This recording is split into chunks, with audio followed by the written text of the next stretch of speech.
আমি ঘুমের ভান করে রইলাম। কিন্তু সাকিবের দুষ্টামি কিছুতেই থামছে না। ও ছোট তো এসব ব্যাপারে একদম কাঁচা, অনেক চেষ্টা করেও ঠিকমতো কিছু করতে পারছিল না। আমি চুপচাপ শুয়ে থাকলেও মনে হচ্ছিল আর বেশিক্ষণ নিজেকে সামলে রাখতে পারব না। মাথার ভেতর এক কাদা প্রশ্ন ঘুরপাক ছিল। একে উঠে বসে ওর চোখে চোখ রেখে সবটা মেনে নেব নাকি ভান করে চুপচাপ থেকে যেটুকু হচ্ছে সেটা সেভাবেই শেষ হতে দেব। ও তো এসব বোঝে না ঠিকঠাক, তাই ওর কানে কানে বললাম, তুই এখন একটু বিশ্রাম নে, বাকি কাজ আমি করছি। তারপর যা হলো সেটা কেউ বিশ্বাস করলেও করত না। আমার নাম নীলা, বয়স 21। আমি আমাদের ভাই বোনদের মধ্যে সবচেয়ে বড়। 3 বোন 1 ভাইয়ের মধ্যে আমি সবাই আর আগে জন্মেছি। বাবা একজন প্রতিষ্ঠিত ব্যবসায়ী, তাই ছোট থেকে অভাব কষ্টের মুখ দেখে নাই, যা চাই তাই পেয়েছি। আমার বিয়ে হয়েছে, তবে এখনও সন্তান হয়নি, এটাই একমাত্র অপূর্ণতা। স্বামী শ্বশুর শাশুড়ি সবাই ভালো, কিন্তু বিয়ের 3 মাস পরেই স্বামীর ছুটি ফুরিয়ে যায়। আরও আবার সিঙ্গাপুরে ফিরে যায়। তারপর থেকে আমার জীবনের মোড় ঘুরে যায়। মন সবসময় খারাপ থাকে তো সময় কাট না। ও দিনে একবার দুবার ফোন দিত, তাও খুব কম সময় কথা বলত। আমি একা একা ঘরে বসে থাকতাম। অজানা অস্থিরতায় দিন কাটত। একদিন ইউটিউবে ভিডিও দেখতে দেখতে হঠাৎ একটা চ্যানেল চোখ পড়ে, নানা সম্পর্কভিত্তিক নাটকীয় গল্প। মায়ের সঙ্গে ছেলে, মামির সঙ্গে ভাগ্নে, এরকম নানা সম্পর্ক নিয়ে বানানো গল্প। প্রথম দিকে শুনে অস্বস্তি লাগলেও কেমন যেন মজাও পেতে থাকি।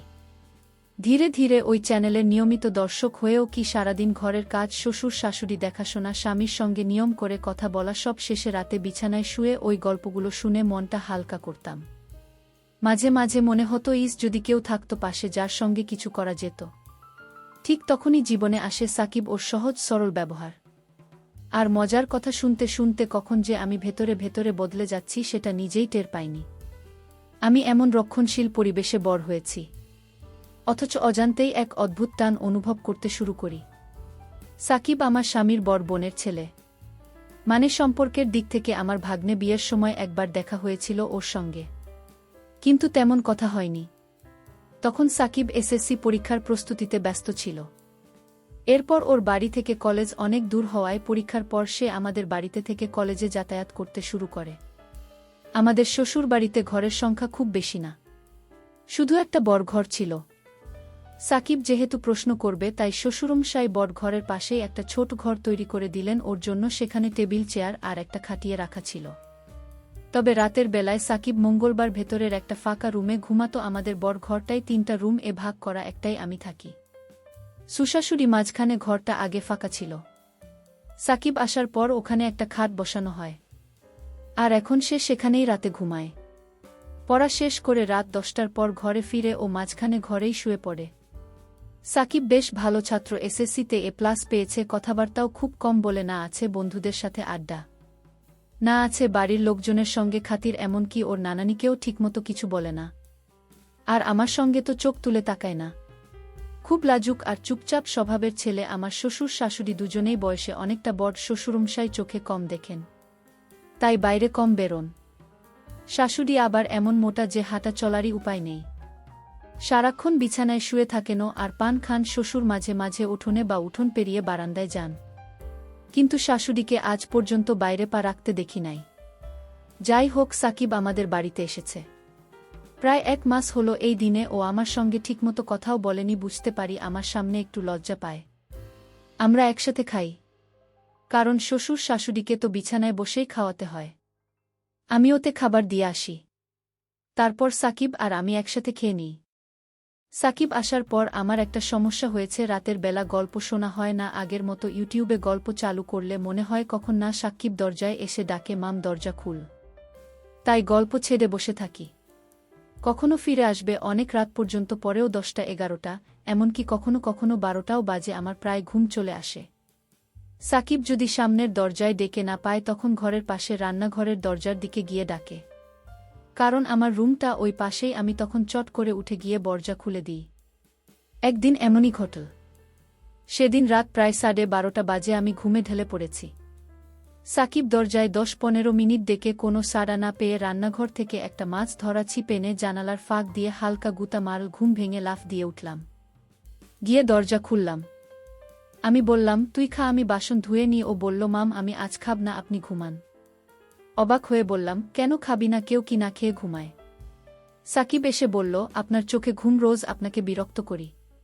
আজ অনেক রাত হয়ে গেছে, আপনি শুয়ে পড়েন, আমি সকালে উঠে খেয়ে নেব। আমি বললাম, আমার কোনো কষ্ট হয় না। তুই যখন ইচ্ছা তখন এসে খেয়ে নিস, মাঝে মাঝে একটু ঘুম ধরে যায় আর কি। তখন সাকিব একটু থেমে বলল, আপনার জন্য আমি থাকি আর আপনি রোজ রাত জেগে থাকেনও, এটা ঠিক না। ম্যাম, কাল থেকে আমি পড়ার ঘরে থাকব। আর দাদু ঠাকুমার স্বামী খাবার দিলে আমাকেও ডেকে নিও, একসাথে খেয়ে নেব। আমি বললাম, সন্ধ্যায় খেলে তো রাত জেগে পড়তে গিয়ে আবার ক্ষুধা পাবে, তখন কি খাবি? আর এত বড় ঘর থাকতে কেন ছোট ঘরে শুতে যাবি? আমি তো কখনো বলিনি ওর জন্য আমার সমস্যা হয়। তুই কি বাইরের কেউ? তুই তো আমাদেরই ঘরের ছেলে, তোকে তো এইটুকু করতেই পারি। সাকিব বলল, ঠিক আছে মাম, অনেক রাত হয়ে গেছে, এবার ঘুমাও, সকালে তোমার সাথে আলাপ করব। এটা বলেই ও সোজা গিয়ে ওর ঘরে শুয়ে পড়ল। আমি উঠে এসে নিজের রুমে চলে এলাম। তবে যাই হোক, আজ প্রথম সাকিব এতটা কথা বলল আমার সাথে, অথচ একবারের জন্য চোখ তুলে তাকায়নি। এখন সকাল 8টা বাজে, সাকিব এখনও ঘুমায়। কাল অনেক রাতে ঘুমিয়েছে তো তাই একটু বেশি ঘুমাচ্ছে। যদিও সাধারণত 6টায় উঠে উঠোন একটু হাঁটে, তবে ওকে সকালে কখনো পড়তে বসতে দেখি না। যাই হোক, আজ তোর 10টার ক্লাস ডেকে দিতে হবে। আমি ডাক দিলাম, সাকিব। সাকিব, 8টা বাজে, কলেজ যাবে না? সাকিব তখন ঘুম জড়ানো গলায় বলল যে, আমি বললাম 8টা বাজে। এই কথা শুনেও একলাফে উঠে বসে পড়ল, তাড়াতাড়ি গোসল সেলে নাস্তা খেয়ে কলেজের দিকে রওনা দিল। একটু তাড়াহুড়ো হলেও 10টার আগে পৌঁছে যাবে। হয়তো দুপুর ঠিক 2টায় বাসায় ফিরে এল। তবে কখনো কখনো 12টার দিকেও আসে, বিশেষ ক্লাস কম থাকলে। পড়ার ঘরে বই খাতা রেখে মুখা ধুতে গেল। আমি ইতিমধ্যে দুপুরের খাবার সাজিয়ে রেখেছি। ও ঘরে ফিরে এল। তারপর আমরা একসাথেই খেলাম। খাওয়ার সময় খুব একটা কথা হয়নি।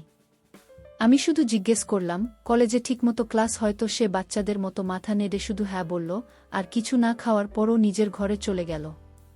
সাধারণত দিনে ওই মাঝখানে ঘরে ঘুমায়, সন্ধে হল, কিন্তু সাকিব উঠছে না। আমি পড়ার ঘরে গিয়ে ডাক দিলাম। ডাক শুনে সাকিব ঘুম থেকে উঠে বসল। চোখ কচলাতে কচলাতে বলল, কি হয়েছে? ডাকছ কেন মাম? আমি বললাম, না কিছু না, শুনতে হয়ে গেছে। তুমি এখনো ঘুমোচ্ছ, পড়তে বসবে না? সাকিব বলল, সন্ধে নাকি দেখি কত বাজে, বলেও টেবিলে রাখা হাত ঘড়ির দিকে তাকাল। তারপর উঠে গিয়ে মুখ হাত ধুতে গেল। তারপর উঠে গিয়ে মুখও ধুতে গেল। আমি তখন ওর পড়ার ঘরে চুপচাপ বসে আছি। সাকিব মুখ ধুয়ে ফিরে এসে বলল, তুমি এখন এখানে বসে আছো? রান্নার কাজ শেষ হয়েছে? আমি হেসে বললাম, সে তো অনেক আগেই শেষ করেছি। ক্ষুধা লাগছে নাকি? সে বলল, আরে না, এমন সন্ধ্যের সময় ক্ষুধা লাগে নাকি? তবে একটা চা হলে ভালো লাগতো। আমি বললাম, চা পাতা মনে হয় শেষ হয়ে গেছে, কালকে এনে দেব। সে বলল, ঠিক আছে। তারপর বলল, এখন যাও, আমি পড়তে বসব। আমি বললাম, আচ্ছা বাবা, ভালো করে মনোযোগ দিয়ে পড়ো। বলেই আমি ঘরে চলে এলাম। ঘণ্টা দুয়েক পরে শ্বশুর শাশুড়িকে রাতের খাবার দিলাম। তারা খাচ্ছেন, আমি পাশে বসে আছি। হঠাৎ শ্বশুর বললেন, বুমা, সাকিব ঠিকমতো পড়াশোনা করছে তো, তুমি একটু খেয়াল রেখো। আমি বললাম, বাবা, আপনি একদম চিন্তা করবেন না। সাকিব খুব ভদ্র ছেলে, তাকে পড়তে বলার দরকার পড়ে না, নিজে থেকে পড়ে নেয়। শ্বশুর বললেন, তা জানি বটে, কিন্তু দায়িত্ব তো আমাদেরও কিছু আছে। আমি হেসে বললাম, চিন্তা করবেন না বাবা, আমি ওর পাশে থাকি সবসময়। আর হ্যাঁ, কাল সকালে চা পাতা আনবেন তো। আজ সন্ধে সাকিব চা খেতে চাইছিল। শাশুড়ি তখন বলল, সাকিবদের বাড়িতে সবাই চা খায়। আমিও ভাবছিলাম তোমাকে বলবো, কিন্তু বলার কথাই ভুলে গেছি। আর তোমার শ্বশুরের দরকার নেই। বাজারে যাওয়ার এখন থেকে যা লাগবে সাকিবকে দিয়ে আনাবে। আমি সকালে ওকে বলে দেব। আর বুমা, তুমি নাস্তার সময় আমাকে মনে করিয়ে দিও, আমি ওর সাথে কথা বলবো। আমি বললাম, ঠিক আছে মা। তারপর ওরা খাওয়া শেষ করা পর্যন্ত আমি পাশে বসে রইলাম। খাওয়া শেষে বাসনপাত্র গুছিয়ে নিজ রুমে এলাম। একটু পর মায়ের সাথে কথা বলছিলাম। কথায় কথায় রাত 10টা বেজে গেল। ভাবলাম, দেখি সাকিব কি করছে। দরজা খুলে পড়ার ঘরের কাছে গেলাম। কাছে যেতেই ওর পড়ার আওয়াজ পেলাম। ওর মনোযোগ নষ্ট না হয় এই ভেবে ঢুকলেন না। ঘরে ফিরে এলাম। রাত প্রায় 11টা বাজে, তবু সাকিব এখনও খেতে আসেনি। আমি একা একা জেগে আছি। পড়ার ঘরে যাব, কিন্তু সাহস পাচ্ছি না। অন্ধকার ভীষণ ভয় পাই, তাই বাইরে না গিয়ে জানালা খুলে চুপচাপ বসে থাকে। অপেক্ষা করতে করতে কখন যে 12:30 গেল টেরই পেলাম না। তারপর কখন যে ঘুমিয়ে পড়েছি নিজেও জানি না। সকালে উঠে শাশুড়িকে জিজ্ঞেস করলাম, মা, সাকিব রাতে ঘরে আসেনি? শাশুড়ি বলল, না রে বৌমা, কেন, কি হয়েছে? আমি বললাম, না কিছু না মা, ঘরে আসেনি। পড়ার ঘরেই ঘুমিয়েছে মনে হয়। আমি অনেক রাত পর্যন্ত অপেক্ষা করছিলাম। তারপর কখন যে ঘুমিয়ে গেছি। শাশুড়ি অবাক হয়ে বলো, কি বলো, ও পড়ার ঘরে ঘুমাবে কেন? এই ঘরে ওর কি সমস্যা? আমি বললাম, জানি না মা, সারাক্ষণই তো ওর খেয়াল রাখি। আমার মনে হয় ও আমাকে লজ্জা পায়। শাশুড়ি বলো, লজ্জা পাবে কেন? তুমি তো ওকে কত যত্ন করো। আমি নিজেই দেখি তুমি কেমন খাচ্ছ, কেমন মায়া করো। সাকিব তো আমাদেরই ছেলে, লেখাপড়া করবে, কিছু লাগলে তোমাকে বলবে, না হলে আমাদের বলবে। তুমি তো আমার লক্ষ্মী বুমা, সব দায়িত্ব নিজের কাঁধে নিয়েছ। তারপর বলল, চলো ডাকো ওকে, কলেজে যাওয়ার সময় হয়ে যাচ্ছে। আমি বললাম, ঠিক আছে মা, দিয়ে যাক, লজ্জা এমনি চলে যাবে। ঘড়ি দেখে দেখে 8টার বেশি বাজে। আমি সরাসরি সাকিবের পড়ার ঘরে গেলাম। দরজা এখনো বন্ধ, তার মানে এখনো ঘুমাচ্ছে। আমি দরজায় টোকা দিলাম, সাকিব সাকিব বারবার ডেকেও কোনো সাড়া নেই। অনেকক্ষণ ধরে ডাকছি, তাও কোনো শব্দ নেই। ঘরটাই আবার জানালাও নেই যে পাশ দিয়ে কিছু বলা যাবে। পড়ার ঘরটাই একটাই দরজা, জানালাও নেই। জোরে জোরে দরজায় থাপ্পড় মারতে লাগলাম। প্রায় 15-20 মিনিট ডাকাডাকির পর সাকিব দরজা খুলল, কিন্তু কিছু না বলেই আবার বিছানায় শুয়ে পড়ল। আমি ঘরে ঢুকে ওর মাথায় হাত রাখতেই বুঝলাম ওর শরীরে জ্বর, শরীরটা যেন পুড়ে যাচ্ছে। তড়িঘড়ি করে বর ঘরে গিয়ে শাশুড়িকে বললাম। শাশুড়ি চলতে পারেন না, বললেন, বোমা, ভেজা কাপড়ের শরীরটা মুছে দাও। আমি তৎক্ষণাৎ পানীয় নিয়ে ওর শরীর মুছে দিলাম, কপালে জলপট্টি দিলাম। প্রায় 1 ঘন্টা পাশে বসে থাকলাম। ধীরে ধীরে সাকিব চোখ খুলল, ওকে ধরে বসালাম। সাকিব বলল, রাতে জ্বরের সময় তোমাকে ডাকতে গিয়েছিলাম, কিন্তু তুমি ঘুমিয়ে গেছো দেখে আর ডাকিনি। আমি বললাম, এটা কোনো কথা হলো? তুমি অসুস্থ, আমাকে জোরে ডাকতে জানালে ধাক্কা দিতে পারতে, দরজায় লাথি। বলল, না, ভাবছিলাম তুমি একা একা কত কাজ করো, সবাইকে কত খেয়াল রাখো। সত্যিই তুমি খুব ভালো জানো কেন যে তোমার সাথে এতদিন কথা বলিনি। আসলে তোমাকে লজ্জা পেতাম, মেয়েদের সামনে সহজ হতে পারি না। আমি বললাম, মেয়েরা কি বাঘ ভালুক যে দূরে থাকবে? সাকিব হেসে বলল, তুমিও দেখি কলেজের মেয়েদের মতো কথা বলো। আমি বললাম, তোমার কলেজ এ কি কোনো মেয়ে বন্ধু আছে? সে বলল, একটা মেয়ে গায়ে পড়ে কথা বলে, খুব বিরক্তিকর, নামও জানি না, আর জানতেও চাই না। গায়ে পড়ে কথা বললে আমার রাগ হয়। আমি হেসে বললাম, তাহলে তো আমাকে পছন্দ করো না? আমিও তো তোমার সাথে গায়ে পড়ে কথা বলি। সাকিব একদমই বলল, তুমি আমার আপন মানুষ, তুমি চাইলে যত খুশি কথা বলতে পারো, বরং তোমার সঙ্গে কথা না বলে আমি ভুল করেছি। সাকিব বলল, তোমার জায়গায় অন্য কেউ হলে এতটা খেয়াল রাখত না। তুমি সত্যি খুব ভালো। আমি হেসে বললাম, হয়েছে, আর হাওয়া দিতে হবে না, এবার যাও মাকে ফোন দাও। ও বলল, আমি বলিনি, কিন্তু নানি জানে। আমি বললাম, এই নানিকে নিয়ে আর পারি না। সবকিছুতেই বাড়াবাড়ি করে সাকিব রুম এ চলে গেল। আমি রান্না শেষে গোসল সেরে শ্বশুর শাশুড়িকে খাওয়ালাম। তারপর সাকিবের সাথে খেয়ে দেখি সে আবার পড়ার ঘরে গেছে। আমি গিয়ে বললাম, এই ঘরে ঘুমাইও না, বর ঘরে এসো। আবার অসুস্থ হলে কি হবে? সাকিব আমার কথা শুনে বর ঘরে এল। আমি বললাম, তুমি চাইলে আমার রুমে ঘুমো, আমি ঘুমাই না। দুপুরে সে আমার রুম এ গিয়ে শুয়ে পড়ল। এদিকে শাশুড়ি পান খেতে গিয়ে চুনের কোটা খুঁজে পাচ্ছিলেন না। কোটা দিতে গিয়ে বললেন, সাকিব কোথায়? আমি বললাম, আমার রুম এ ঘুমাচ্ছে। ও পড়ার ঘরে শুয়েছিল, কিন্তু শরীর খারাপ হতে পারে ভেবে আমি নিয়ে এসেছি। শাশুড়ি বললেন, ভালো করেছ, মাঝের ঘরটা ভালো না। সাকিবকে বলো পড়া শেষ করে এখন থেকে তোমার সাথে ঘুমাক, তুমি তো তার যত্ন করছো, সে শুনবে। আমি বললাম, আজ অনেক কথা বলেছে, এতদিন তো লজ্জায় কিছু বলতো না। শাশুড়ি হেসে বললেন, আমি বলেছিলাম কিছুদিন গেলে ঠিক হয়ে যাবে, তুমি যে খেয়াল রাখো। ওর মা হলেও এতটা করতো না। আমি বললাম, কি যে বলেন মা, সাকিব তো আমাদের ছেলের মতো, তার মামা ওকে খুব ভালোবাসে। প্রতিদিন ফোনে খোঁজ নিয়ে শাশুড়ি চোখে জল এনে বললেন, তোর মতো বউ পাওয়া ভাগ্যের ব্যাপার। আমি হেসে চলে এলাম রুমে, দেখি সাকিব ঘুমায়নি, মোবাইলে গেম খেলছে।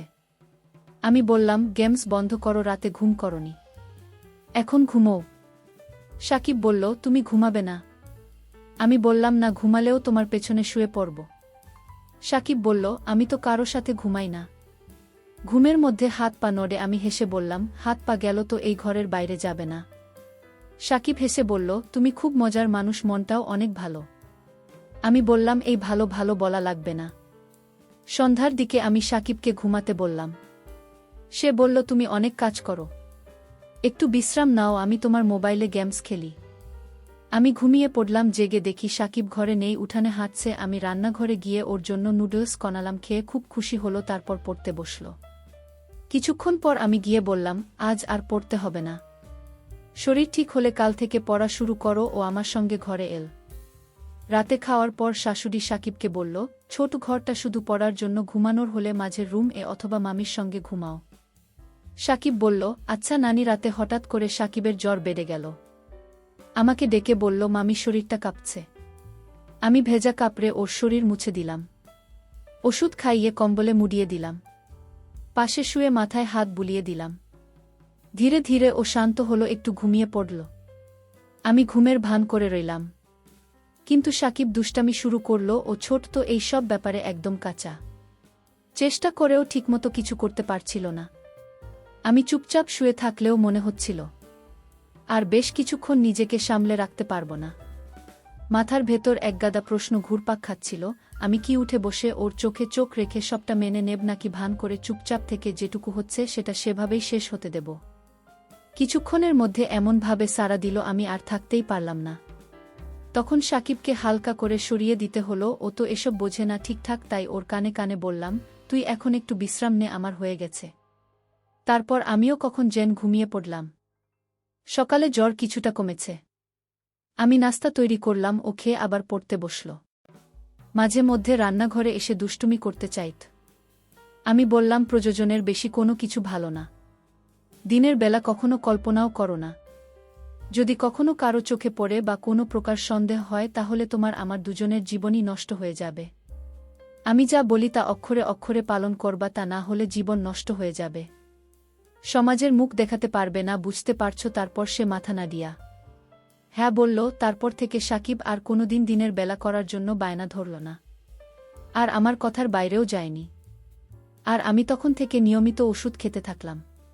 সাকিব আমার পরিবারের একজন, তার যত্ন নেওয়া আমার কর্তব্য। আমাদের সম্পর্ক সম্মান ও ভালোবাসা ভিত্তিক, তার মধ্যে কোনো অসঙ্গতি